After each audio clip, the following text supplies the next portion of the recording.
എനിക്കറിയുന്ന മലയാളത്തിൽ ഞാൻ കവിത എഴുതി കൊടുക്കും. അപ്പോൾ ചില ടീച്ചേഴ്സ് അത് വായിച്ചിട്ട് എന്നോട് പറഞ്ഞ് എനിക്കിപ്പോഴും ഓർമ്മയുണ്ട്, നിങ്ങളൊരു ആൺകുട്ടിയാണ്, ആൺകുട്ടികൾ എഴുതുന്ന പോലെ നിങ്ങൾ എഴുതണം, നിങ്ങളുടെ കവിത വായിക്കുമ്പോൾ നിങ്ങളൊരു പെൺകുട്ടിയാണ് എന്ന് ഫീൽ ചെയ്യുന്നുണ്ട്. ആ പ്രായത്തിലൊരു പെൺകുട്ടി എങ്ങനെ ചിന്തിക്കുമോ, ആ പ്രായത്തിലൊരു പെൺകുട്ടി എങ്ങനെ അവളുടെ ജീവിതം വിഭാവനം ചെയ്യുമോ, അങ്ങനെയൊക്കെയാണ് ഞാനും ജീവിച്ചിരുന്നത്. വിജയരാജ മല്ലിക മലയാളത്തിലെ ആദ്യ ട്രാൻസ്ജെൻഡർ കവിയും ആക്ടിവിസ്റ്റും പ്രഭാഷകയും സാമൂഹിക പ്രവർത്തകയും. ഇന്റർസെക്സിലെ മിശ്രലിംഗരായ കുഞ്ഞുങ്ങൾക്ക് വേണ്ടി ഒരു താരാട്ട് പാട്ട് എഴുതാൻ പറ്റി. ഈ കഴിഞ്ഞ വിജ്ഞാന കൈരളിയുടെ പുസ്തകം കണ്ടപ്പോൾ എൻ്റെ കണ്ണ് നിറഞ്ഞുപോയി. കാരണം ഞാൻ ആരാധിച്ചിരുന്ന താരാട്ടുപാട്ടിൻ്റെ സിംഹങ്ങളെന്ന് ഞാൻ വിശ്വസിച്ചിരുന്ന പീലീല ചേച്ചി, അഭയദേവ്, ദക്ഷിണാമൂർത്തി, ഈ 3 പേരുടെ ചിത്രങ്ങൾക്കൊപ്പം എൻ്റെ ഫോട്ടോയും വന്നിട്ടുണ്ട്. 30 വയസ്സുവരെ മനു ജെ കൃഷ്ണനായി ജീവിച്ച് പിന്നീട് വിജയരാജ മല്ലികയായി മാറിയ കവയിത്രിയുടെ തീക്ഷ്ണ അനുഭവങ്ങളുടെ വിവരണമാണിത്. ഈ പരിഹാസങ്ങൾ കേട്ട് ഞാൻ ഒരിക്കൽ ആത്മഹത്യക്ക് തുനിഞ്ഞു. മഷി എടുത്ത് കുടിച്ചു, എനിക്കൊരു ഓർമ്മയുണ്ട്, ബ്രില്ല് മഷി. അങ്ങനെ എടുത്ത് കുടിച്ചു ഞാൻ 6th പഠിക്കുന്ന സമയത്ത്. പക്ഷെ അത് പിന്നെ ഛർദ്ദിച്ച് കളയും, തുപ്പിക്കളയൊക്കെ ചെയ്ത് ഹോസ്പിറ്റലൊക്കെ പോയി അത് ശരിയായെങ്കിലും ആ മഷിയാണ് പിൽക്കാലത്ത് എൻ്റെ ജീവിതത്തിൽ എന്നെ നയിച്ചത്. ആദ്യകാല ജീവിതം. ക്ലാസ്മേറ്റ് ഒരാൾ പറഞ്ഞ് എനിക്ക് ഓർമ്മയുണ്ട്, ഞങ്ങളുടെ കൂടെ നടക്കരുത്, ഞങ്ങൾക്ക് ഭയങ്കര നാണക്കേടാണ്, കാരണം നീ ഇങ്ങനെയാണ്, ശിഖണ്ഡിയാണ് പറഞ്ഞവരുണ്ട്. അവരോടൊക്കെ ഞാനൊന്ന് വളരെയധികം കടപ്പെട്ടിരിക്കുന്നു. കാരണം അന്ന് എന്നെ അങ്ങനെ വിളിച്ചുകൊണ്ട്, അന്ന് എന്നെ ഒറ്റപ്പെടുത്തിയത് കൊണ്ട് ഞാൻ തനിച്ച് ജീവിക്കാൻ പഠിച്ചു. സ്വയം തിരിച്ചറിഞ്ഞ നാളുകൾ. You are Vijayaraja Mallika 47XXY. ഇപ്പം ഞാൻ 47XXYയോ, ഇതാണ് നിങ്ങളുടെ കാരിയോടൈപ്പ് റിസൾട്ട്. നിങ്ങളുടെ ജീവിതത്തിൽ നിങ്ങൾ ഇത്രയും കാലം സ്ട്രഗിൾ ചെയ്തു, ആണാണോ പെണ്ണാണോ എന്നറിയാതെ. Your body is A mixture of both male and female. സഹിക്കേണ്ടി വന്ന യാതനകൾ. പാരൻസിനെ സംബന്ധിച്ച് സ്വന്തം മകൻ ചാന്തുപൊട്ട് എന്ന രീതിയിൽ, ആണും പെണ്ണും കെട്ടുന്ന രീതിയിൽ തല്ലുകൊണ്ട് ചാകണ്ടല്ലെന്ന് കരുതി അവർ മെഡിക്കൽ സയൻസിനെ അവരങ്ങ് പൂർണ്ണമായിട്ടും വിശ്വസിച്ചു. ആൺവ്യവസ്ഥയിൽ നിലനിൽക്കാൻ വേണ്ടി സമൂഹം പറയുന്ന, വീട്ടുകാരെ ചെയ്യാൻ പ്രേരിപ്പിക്കുന്ന എല്ലാം ചെയ്ത ഒരാളാണ് ഞാൻ. എല്ലാം. കേരളത്തിന്റെ സാംസ്കാരിക സാഹിത്യ മണ്ഡലങ്ങളിൽ ശക്തിയാർന്ന സാന്നിധ്യമായ വിജയരാജ മല്ലികയുടെ ജീവിതം അവരുടെ തന്നെ വാക്കുകളിൽ. 2017 മാർച്ച് എന്നെ സംബന്ധിച്ച് എൻ്റെ ജീവിതത്തിലെ വലിയൊരു വഴിത്തിരിവ് സംഭവിച്ച ഒരു കാലഘട്ടമാണ്. അതുവരെ ലിംഗമാറ്റ ശസ്ത്രക്രിയ ചെയ്യില്ല എന്ന് പ്രസ്താവനകളൊക്കെ നടത്തി വേദികളിൽ നിന്ന് വേദികളിലേക്ക് കൊടികെട്ടി പറന്നിരുന്ന ഒരു ആക്ടിവിസ്റ്റായിരുന്നു ഞാൻ. പക്ഷേ ആ സമയത്താണ് ജീവിതത്തിൽ ഒരു വലിയ വഴിത്തിരിവെന്നോണം TK അനിൽകുമാർ എന്ന ഒരു പ്രശസ്തനായ കവിയുടെ പുസ്തക പ്രകാശന ചടങ്ങ് വരുന്നത്. ആ പുസ്തകം തലശ്ശേരിയിൽ വെച്ചിട്ടായിരുന്നു പ്രകാശനം നടക്കേണ്ടത്. അപ്പോൾ ഖദീജ മുംതാസ് ആയിരുന്നു ആ പുസ്തകത്തിൻ്റെ പ്രകാശനം. അത് ഏറ്റുവാങ്ങിക്കുക എന്നത് എന്നിൽ അർപ്പിതമായിട്ടുള്ള കർത്തവ്യമായിരുന്നു. അങ്ങനെ എറണാകുളത്ത് നിന്ന് ഞാൻ കോഴിക്കോട് വന്നു. കോഴിക്കോട് നിന്ന് ഞാനും ഖദീജ മുംതാസും ഒരേ ടാക്സിയിൽ ഒരുമിച്ച് യാത്ര ചെയ്യുകയാണ്. അപ്പോൾ മാഡം മുൻപ് കേരള സാഹിത്യ അക്കാദമി അംഗമായിരുന്ന കാലം മുതലേ എനിക്ക് അവരെ അറിയാം, ഡോക്ടറാണെന്നും അറിയാം. അങ്ങനെ സംസാരിച്ച് ഞാൻ എൻ്റെ ശാരീരിക അവസ്ഥകളൊക്കെ സംസാരിക്കുമ്പോഴാണ് ഡോക്ടർ എന്നോട് ചോദിക്കുന്നത്, why can't you come to Calicut medical college for a karyotype എന്ന്. അപ്പോൾ അതുവരെ കാരിയോടൈപ്പ് എന്താണെന്ന് അറിയില്ല, അല്ലെങ്കിൽ അങ്ങനെയുള്ളൊരു മെഡിക്കൽ ടെസ്റ്റ് എന്താണെന്ന് അറിയില്ല. മാഡം തന്ന ഒരു ഉറപ്പിലാണ് സത്യത്തിൽ ഞാൻ കോഴിക്കോട് മെഡിക്കൽ കോളേജിൽ പോകുന്നത്. അപ്പോൾ ഡോക്ടർ കൃഷ്ണകുമാരി ഉണ്ടായിരുന്നു അന്ന് അനാട്ടമി ഡിപ്പാർട്ട്മെൻറ്റിൽ, അതുപോലെ ഡോക്ടർ ഷീബ പ്ലാസ്റ്റിക് സർജറി ഡിപ്പാർട്ട്മെൻറ്റിലും, പിന്നെ അന്ന് അവിടെ വൈസ് പ്രിൻസിപ്പളായിരുന്നിട്ടുള്ള ഒരു I don't remember his name. അങ്ങനെ കുറേ അധികം നല്ല ഡോക്ടേഴ്സ് ഉണ്ടായിരുന്നു.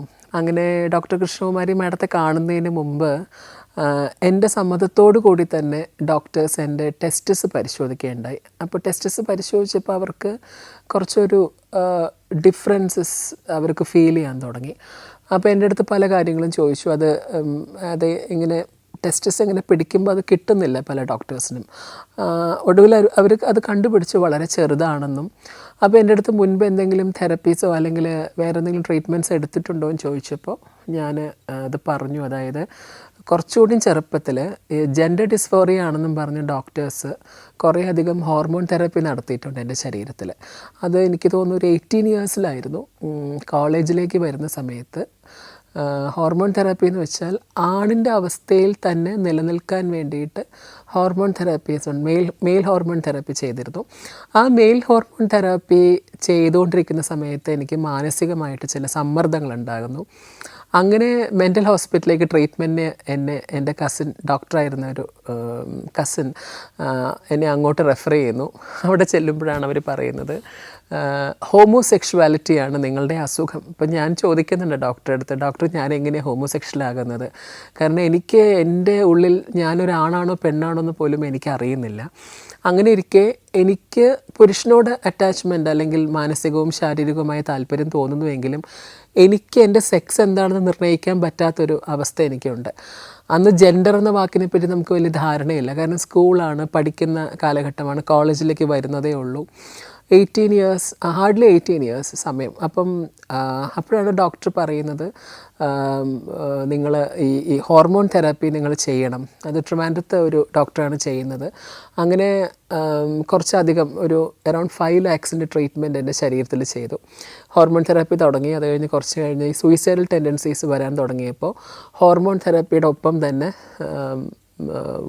ഈ സൈക്യാട്രിക് ട്രീറ്റ്മെൻറ്റ്സ് എടുത്തു. സൈക്യാട്രിക് ട്രീറ്റ്മെൻറ്റ്സൊക്കെ എടുത്ത് സത്യത്തിൽ എൻ്റെ ശരീരം ഒരു എന്താ അത് പറയേണ്ടതെന്ന് എനിക്ക് തന്നെ അറിയില്ല.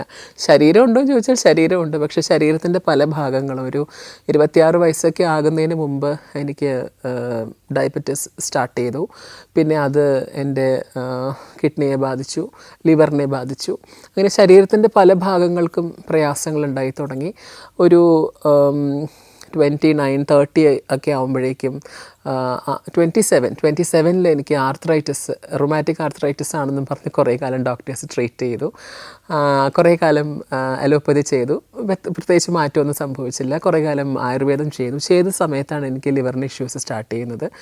സാധാരണ കല്യാണമൊക്കെ കഴിഞ്ഞ് സ്ത്രീയും പുരുഷനും കുട്ടികളൊന്നും ഇല്ലാതിരിക്കുമ്പം അവർ കുറേ അവിടെ പോകുന്നു, ഇവിടെ പോകുന്നു, പ്രാർത്ഥിക്കുന്നു, ഉരുളി കമഴ്ത്തുന്നു. എല്ലാം കഴിഞ്ഞിട്ടും പിള്ളേരില്ലാതെ വരുന്ന സമയത്താണ് മെഡിക്കൽ കോളേജുകളിലോ അല്ലെങ്കിൽ ഗവൺമെൻറ് ഹോസ്പിറ്റൽസിലോ ഒക്കെ പോയി കേരിയോടൈപ്പിന് വിധേയമാകുന്നത്. കേരിയോടൈപ്പ് എന്ന് വെച്ചാൽ നമ്മുടെ കയ്യിൽ നിന്ന് ബ്ലഡ് റിസീവ് ചെയ്തിട്ട് അതിലൊരു ബയോളജിക്കൽ ടെസ്റ്റ് നടത്തിയിട്ട് അതായത് അനാട്ടമി ഡിപ്പാർട്ട്മെൻറ്റ് ഒരു ടെസ്റ്റ് നടത്തിയിട്ട് നമ്മുടെ ക്രോമസോം എന്താണെന്ന് വെരിഫൈ ചെയ്യുന്ന ഒരു ടെസ്റ്റാണ്.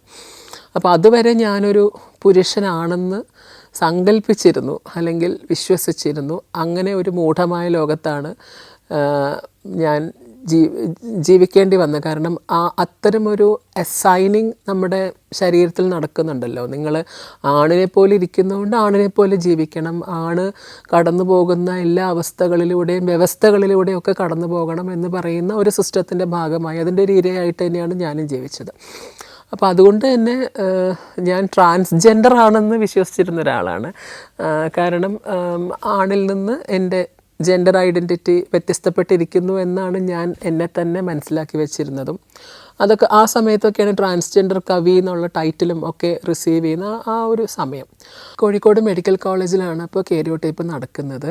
അനാട്ടമി ഡിപ്പാർട്ട്മെൻറ്റിൻ്റെ നേതൃത്വത്തിൽ മറ്റുള്ള ഡോക്ടേഴ്സും വളരെയധികം മാനസികമായിട്ട് സപ്പോർട്ട് ചെയ്തു. കാരണം എനിക്ക് അവർ തന്നൊരു എക്സാമ്പിൾ എന്ന് പറയുന്നത് US ഇതുപോലെ സമാനമായൊരു വ്യക്തിക്ക് ഇതുപോലെ ഒരു ഇഷ്യൂ ഉണ്ടായി. പിന്നീട് അവർ കേരിയോടൈപ്പ് നടത്തി, അതിനുശേഷം ലിംഗമാറ്റ ശസ്ത്രക്രിയ നടത്തി വളരെ ഹാപ്പി ആയിട്ട് ജീവിക്കുന്ന ഒരു എക്സാമ്പിളാണ് എനിക്ക് അവർ തന്നത്. അപ്പം ഞാനും എനിക്കും അതറിയില്ല എന്താ ഈ 32 വർഷം നമ്മളുടെ ശരീരത്തിൽ പലതരത്തിലുള്ള ടെസ്റ്റുകളും അതുപോലെ ട്രീറ്റ്മെൻറ്റ്സും ഒക്കെ നടക്കുന്നുണ്ട്. എനിക്ക് കൃത്യമായിട്ട് ഞാൻ എന്താണെന്ന് പോലും അറിയാത്തൊരവസ്ഥയിലാണ് ഈ 32ാമത്തെ വയസ്സിൽ അവിടെ പോയിട്ട് ഒരു ടെസ്റ്റിന് വിധേയമാകുന്നത്. അപ്പം അങ്ങനെ ബ്ലഡ് എനിക്ക് ഇവിടുന്ന് മറ്റാണ് ബ്ലഡ് എടുക്കുന്നു. ഇപ്പം ഞാൻ ഓർക്കുന്നില്ല, ഇവിടെ നിന്നായിരുന്നു തോന്നുന്നു. ഒരു സിറിഞ്ചിൽ ബ്ലഡ് എടുക്കുന്നു, ഒരു ടെസ്റ്റിന് വിധേയമാകുന്നു.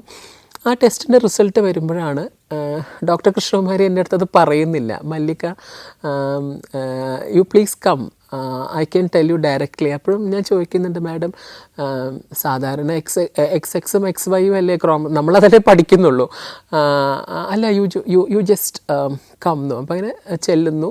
ആ സമയത്ത് ഞാൻ എറണാകുളത്ത് താമസിക്കുകയായിരുന്നു. അപ്പോൾ ഡോക്ടർ ഇങ്ങനെ ഡോക്ടറുടെ കോള് കാണാനില്ല, അതാണ് ഞാൻ ഡോക്ടറെ തിരിച്ചു വിളിക്കും. ഡോക്ടറും കുറച്ച് കൺഫ്യൂസ്ഡ് ആണെന്ന് എനിക്ക് തോന്നി. അങ്ങനെ ഡോക്ടറെ ഞാൻ വിളിക്കുന്നു. ഡോക്ടർ പറയുന്നു മല്ലിക പ്ലീസ് കം. അങ്ങനെ കോഴിക്കോട് മെഡിക്കൽ കോളേജിൽ. അപ്പോൾ എൻ്റെ ധാരണ സാധാരണ ക്രോമസോം തന്നെ ആയിരിക്കാം, ട്രാൻസ്ജെൻഡർ എന്ന് പറയാൻ അവർക്ക് പ്രയാസമുള്ളതുകൊണ്ടായിരിക്കാം എന്ന്. ഞാനവിടെ എൻ്റർ ചെയ്യുന്നു. മാഡം ഇരിക്കാൻ പറയുന്നു, ഞാൻ ഇരിക്കുന്നു. റിസൾട്ട് കൊണ്ടുവരുന്നു. എന്നിട്ട് എന്നെ കാണിക്കുകയാണ്, you are Vijayaraja Mallika 47XXY. അപ്പം ഞാൻ 47XXYയോ? ഇതാണ് നിങ്ങളുടെ കാരിയോടൈപ്പ് റിസൾട്ട്. നിങ്ങളുടെ ജീവിതത്തിൽ ഇനിയാണ് വളരെ നിർണായകമായ കാര്യം ഡോക്ടർ പറയുന്നത്.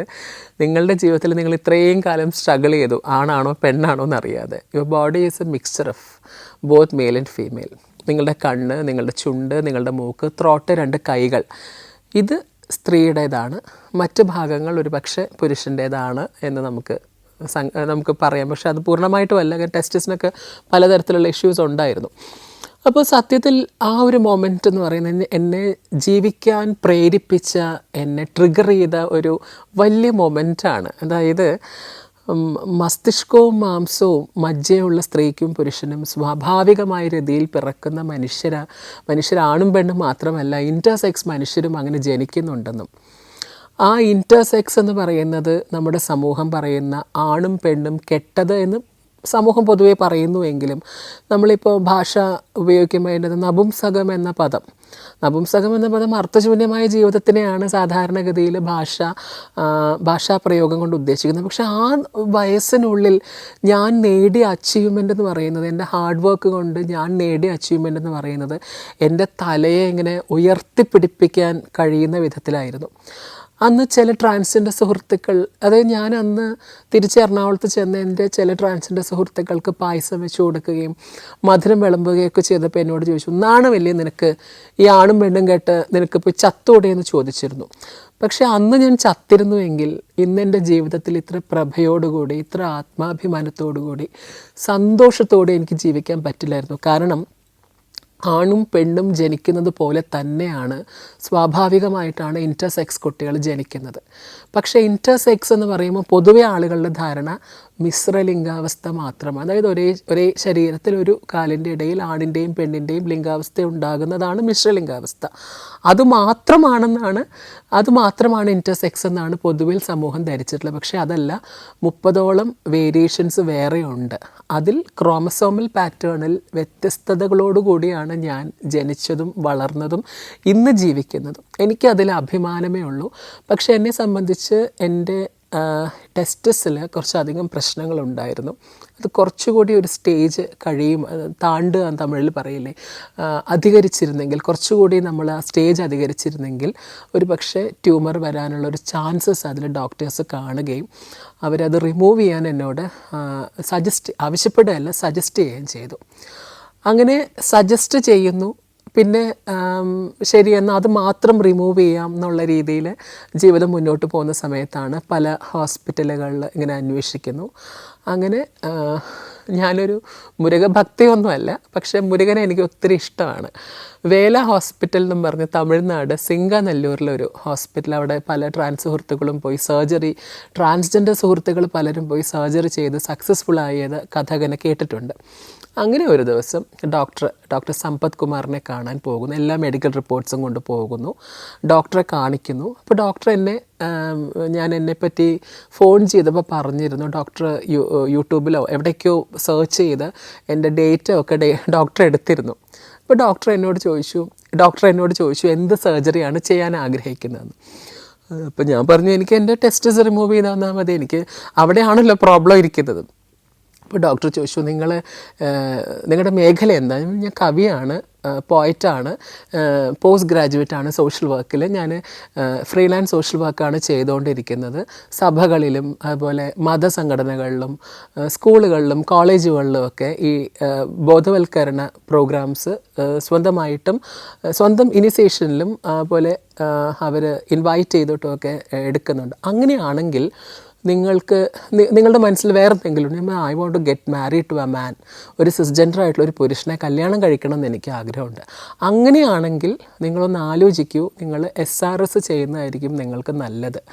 അപ്പം ഞാൻ ഡോക്ടറോട് ചോദിച്ചു, ഡോക്ടർ അതിന് സെൻസേഷൻ ഉണ്ടാവുമോ, അങ്ങനത്തെ സർജറീസ് ഫെയിലിയർ ആകുന്ന ഒരു സമയത്താണ് ഞാൻ ചെല്ലുന്നത് 2017. SRS എന്ന് വെച്ചാൽ സെക്സ് റീഅസൈൻമെൻറ്റ് സർജറി. അത് എന്നെ സംബന്ധിച്ച് ഞാൻ ചെയ്തത് വജനോപ്ലാസ്റ്റിയാണ്. സർജറിയുമായി അനുബന്ധിച്ചപ്പോൾ ഞാൻ ചോദിച്ചു, സാറിന് ഞാൻ ഹോർമോൺ തെറാപ്പി ചെയ്യണോ, ചിലർ ബ്രസ്റ്റ് വെക്കണം എന്നൊക്കെ പറയുന്നുണ്ട്, ബ്രസ്റ്റ് വെക്കണം. അപ്പോൾ സാറ് പറഞ്ഞു ഹോർമോൺ തെറാപ്പി വിജയരാജമല്ലികയെ സംബന്ധിച്ച് ചെയ്യേണ്ട, കാരണം ഓൾറെഡി XXY ക്രോമസോം ഉള്ളത് കൊണ്ടും ആ ഒരു എന്താ പറയുക, ഒരു എക്സ്പ്ലിസിറ്റ് ആയിട്ടുള്ളൊരു ഫീമെയിൽ ഹോർമോൺ നിങ്ങളുടെ ശരീരത്തിലുള്ളത് കൊണ്ടും നിങ്ങൾക്ക് വേണമെങ്കിൽ ഒരു 1 ഇയർ കഴിഞ്ഞിട്ടോ അല്ലെങ്കിൽ 3 ഇയേഴ്സിനുള്ളിലോ ചെയ്യണമെങ്കിൽ ചെയ്യാം എന്ന് ഡോക്ടർ പറഞ്ഞിരുന്നു, വേണമെങ്കിൽ എന്നുള്ള രീതിയിൽ. ഇപ്പോൾ 2017 സർജറി കഴിഞ്ഞു. അന്ന് ഐ വാസ് ഹാർഡ്ലി 32. ഇപ്പോൾ എനിക്ക് 41 ഇയേഴ്സായി. ഇതിനിടയ്ക്ക് ഞാൻ മറ്റ് സർജറികളൊന്നും ചെയ്തിട്ടില്ല. അങ്ങനെ പറയുമ്പോൾ എല്ലാവർക്കും അത്ഭുതമാണ്, പിന്നെ ശബ്ദം എങ്ങനെ മാറി, അല്ലെങ്കിൽ തലയിൽ ഹെയർ എങ്ങനെ വളർന്നു, എങ്ങനെ ശരീരത്തിൻ്റെ ഫിഗർ വന്നു എന്നൊക്കെ ചോദിക്കുമ്പോൾ എനിക്ക് പറയാനുള്ള ഒറ്റ കാര്യമുള്ളൂ, ഞാൻ ഇങ്ങനെ തന്നെ ആയിരുന്നു. വ്യത്യാസം എൻ്റെ ലൈംഗിക അവയവത്തിൽ മാത്രമാണ്. അതൊരു പുരുഷൻ്റെ അപൂർണമായ ലൈംഗികം എന്ന് പറയാൻ പറ്റില്ല, മറിച്ച് ഒരു മൂത്രം ഒഴിക്കുന്ന ഒരു അവയവമായിരുന്നു. അത് സർജറി ചെയ്ത് ഇന്ന് പെർഫെക്റ്റ് ആക്കിയെന്ന് പറയാം എനിക്ക്. Because I leave A very perfect life എന്ന് ഞാൻ വിശ്വസിക്കുന്നത്. ഞാനത് മറ്റൊരാളായിട്ട് കമ്പയർ ചെയ്യാനോ അല്ലെങ്കിൽ മറ്റൊരാളുടെ ഒരു ജീവിതമായിട്ടോ അല്ലെങ്കിൽ സെക്സ് ഓർഗനായിട്ടോ ഒന്നും കമ്പയർ ചെയ്യാനൊന്നും ഞാൻ പോയിട്ടില്ല. എന്നെ സംബന്ധിച്ച് എൻ്റെ ബോഡിക്കകത്തൊരു പ്രോബ്ലം ഉണ്ടായിരുന്നു, വളരെ ലേറ്റായിട്ട് മാത്രം തിരിച്ചറിഞ്ഞൊരു കാര്യം. Russia, Qatar, Bhutan, Nepal, East Timor. സഞ്ചാരം pen drive volume number 23. Full HDയിലുള്ള ഈ അപൂർവ ദൃശ്യയാത്രാ വിവരണ ശേഖരം സ്വന്തമാക്കാൻ സഞ്ചാരം എന്ന് SMS ചെയ്യൂ. ഫോൺ 9995 444 222.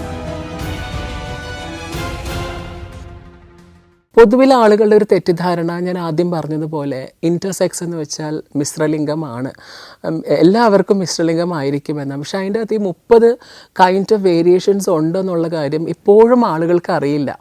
അതുകൊണ്ടാണ് ചിലർ ചോദിച്ചിരുന്നു ഒരു കാലഘട്ടത്തിലൊക്കെ, ഇൻ്റർസെക്സ് ആണ്, എന്ത് ഇൻ്റർസെക്സ്, നമ്മളെപ്പോലെയൊക്കെ തന്നെയാണെന്നേ എന്നൊക്കെ പറഞ്ഞിട്ടുള്ള പ്രശസ്തരായിട്ടുള്ള ആക്ടിവിസ്റ്റുകളുണ്ട് ഈ നാട്ടിൽ.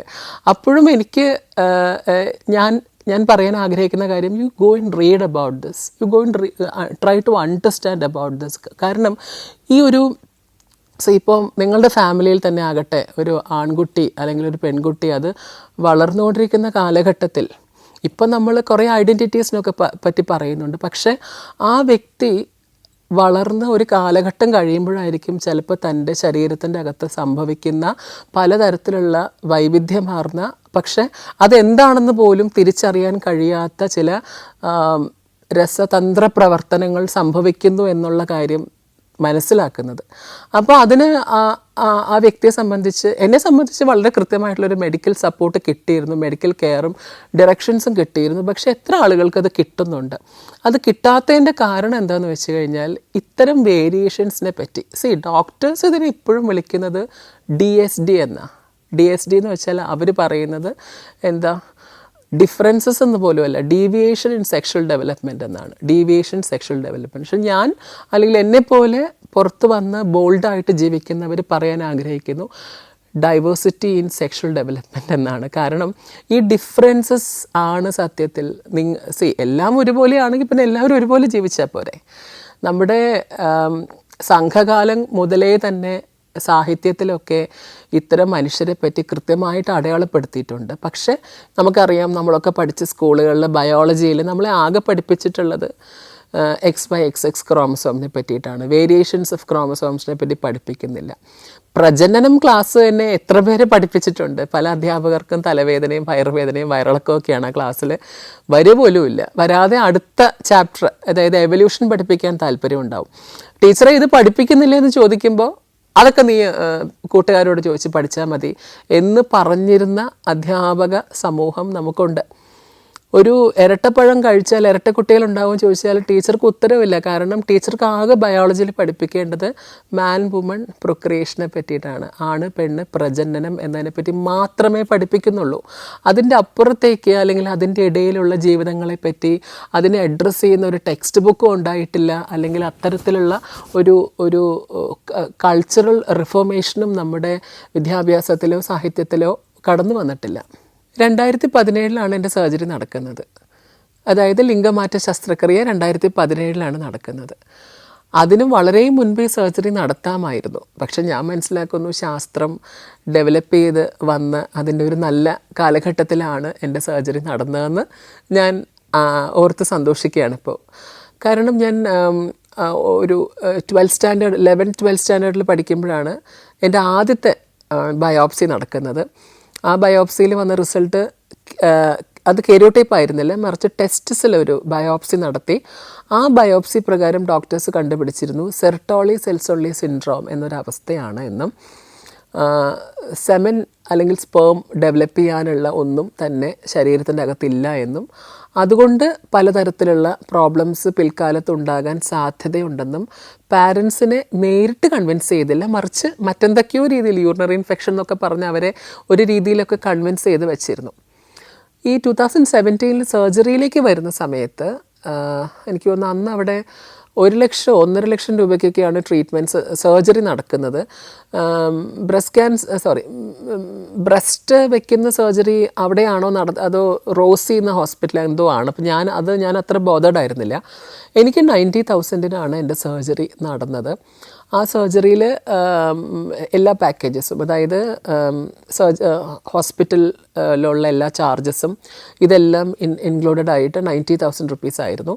ഞാൻ കേട്ടിട്ടുണ്ട് ചിലയിടത്തൊക്കെ ചില ഹോസ്പിറ്റലിലൊക്കെ ഒരു വ്യക്തി ഇന്ന് പോകുന്നു, നാളെ ടെസ്റ്റ് നടത്തി മറ്റന്നാൾ സർജറി ചെയ്ത് കൊടുക്കുന്നു. പക്ഷെ എൻ്റെ കാര്യത്തിൽ അങ്ങനെ ആയിരുന്നില്ല. കാരണം ഒരു 12-13 വയസ്സ് മുതൽ പലതരത്തിലുള്ള ചികിത്സകൾ, ഇതുമായി നേരിട്ട് ബന്ധപ്പെട്ടതോ അല്ലാത്തതോ ആയിട്ടുള്ള പല ചികിത്സകൾ നടന്ന ഒരു ശരീരമായതുകൊണ്ട് ഡയബറ്റിസ് വളരെ നേരത്തെ തന്നെ എനിക്ക് സ്റ്റാർട്ട് ചെയ്തുകൊണ്ട് തന്നെ എൻ്റെ ഈ ഷുഗർ ലെവൽ അവർക്ക് കുറയ്ക്കണമായിരുന്നു. 2017 ഓഗസ്റ്റ് 15 ഞാൻ അവിടെ രാത്രി അഡ്മിറ്റ് ആകുന്നത്. അപ്പോൾ ചെല്ലുമ്പോൾ 16th വെളുപ്പിനായിട്ടുണ്ട്. 17th കഴിഞ്ഞ് 19th എൻ്റെ സർജറി നടക്കുന്നത്. ആ സർജറി കഴിഞ്ഞിട്ട് സാധാരണഗതിയിൽ പലർക്കും പല രീതിയിലുള്ള ഇൻഫെക്ഷൻസ്, മൂത്രമൊഴിക്കാൻ ബുദ്ധിമുട്ടൊക്കെ ഉണ്ടാകാറുണ്ട്. എന്നെ സംബന്ധിച്ച് അങ്ങനെ പ്രോബ്ലംസ് ഒന്നും അന്നും ഉണ്ടായിട്ടില്ല, ഇന്നും ഉണ്ടായിട്ടില്ല. യൂറിനറി ഇൻഫെക്ഷൻസ് പിന്നെ ചെറുപ്പം മുതലേ ഉള്ളതാണ്. അത് ഇപ്പോൾ എല്ലാ മാസവും കൃത്യമായിട്ട് വന്നു പോകാറുണ്ട്. വേറെ പ്രോബ്ലംസ് ഒന്നും ഉണ്ടായില്ല. ശരിക്കും എന്നെ സംബന്ധിച്ച് എൻ്റെ കേരിയോടൈപ്പും അതുപോലെ ലിംഗമാറ്റ ശസ്ത്രക്രിയയൊക്കെ പെയിൻഫുള്ളായിട്ടുള്ള എക്സ്പീരിയൻസസ് ഉണ്ടെങ്കിലും ഞാനതിനൊക്കെ വളരെ പോസിറ്റീവായിട്ടാണ് കാണുന്നത്. കാരണം അങ്ങനെ പോസിറ്റീവായിരിക്കുമ്പോൾ മാത്രമേ എനിക്ക്, ചിലർ പറയും തിരിഞ്ഞു നോക്കുമ്പോൾ റിഗ്രറ്റ്, എനിക്ക് അങ്ങനെ തിരിഞ്ഞു നോക്കുമ്പോൾ ഒരു റിഗ്രറ്റും തോന്നിയിട്ടില്ല. അതിൻ്റെ എന്താ പറയുക, എല്ലാ കാലത്തിന് അനുസൃതമായ രീതിയിലാണത് നടന്നതെന്ന് ഇപ്പോൾ എനിക്ക് തോന്നുന്നു. ഒരു 40s ഒക്കെ കഴിയുമ്പോൾ എനിക്ക് തോന്നും. പണ്ടൊക്കെ എനിക്ക് തോന്നിയിരുന്നു ഇത് നേരത്തെ ചെയ്യാമായിരുന്നു. പക്ഷേ അന്നൊരു പക്ഷേ സയൻസ് ഇത്രയ്ക്ക് ഡെവലപ്ഡ് ആയിരുന്നിരിക്കണമെന്നില്ല.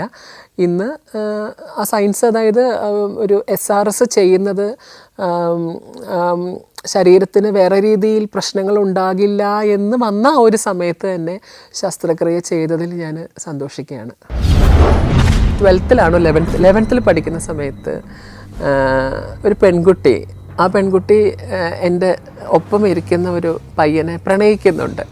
അപ്പോൾ എനിക്ക് ഇവൻ്റെ അടുത്ത് ക്രഷുണ്ട്. പക്ഷേ എനിക്ക് ഇവനോട് ഞാൻ ഒരിക്കലും എനിക്ക് ക്രഷുള്ള പറഞ്ഞിട്ടില്ല. പറഞ്ഞാലിട്ട് അവന് മനസ്സിലാകാനും പോകുന്നില്ല. ഒരു വാലന്റൈൻസ് ഡേക്ക് പെൺകുട്ടി ഒരു പ്രണയലേഖനം കൊണ്ട് എനിക്ക് തന്നിട്ട് എന്നോട് പറഞ്ഞു ഇത് അവന് കൊടുക്കുമെന്ന്. എൻ്റെ ജീവിതത്തിൽ സത്യം പറഞ്ഞാൽ ഞാനങ്ങ് തകർന്നു പോയി അത് കേട്ടപ്പോൾ. കാരണം ഇതൊരു ആൺ ശരീരത്തിൻ്റെ അകത്തിരുന്ന് എനിക്ക് ഒരിക്കൽ പോലും പറയാനൊരു വായ്പേ കിടയാതെ എനിക്ക് അങ്ങനെ ഒരു സാഹചര്യമേ ഇല്ല. പക്ഷേ ഞാൻ എന്നിട്ട് ഈ ലവ് ലെറ്റർ കൊണ്ട് കൊടുക്കുകയാണ്. ഇത് അവൾ തന്നതാണെന്ന് പറയുമ്പോൾ എൻ്റെ മനസ്സിലുണ്ടാകുന്ന ഒരു സംഘർഷം എന്തായിരിക്കും.